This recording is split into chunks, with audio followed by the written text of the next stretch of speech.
Tai pagrindiniai dalykai, kuriuos reikia įvertinti renkantis tiekėją, tai yra patirtis, patikimumas ir ar jie laikosi savo garantinių įsipareigojimų. Tai prieš renkant visą laiką pasižiūrėkite, ar įmonė turi patirtį, ar tai nėra nauja įmonė, nes labai dažnai žmogus susisakęs pas tokią įmonę ar pas žmogų dirbantį individualios veiklos sunkiai gali prisiprašyti po to garantinių ar kažkokių pataisimų, kaip sakant, dingsta.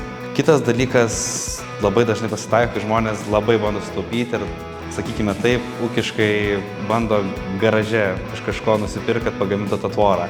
Tai suprasite, kad labai dažnai pas mus tokių situacijų pasitaiko, kai klientai ateina, dėl to, kad tvora buvo nekokybiška, blogai sumontuota ir reikia viską pergaminti. To geriau darytis pas patikimą įmonę, pasirašyti sutartį, tai bent jau turėsite kokybišką produktą.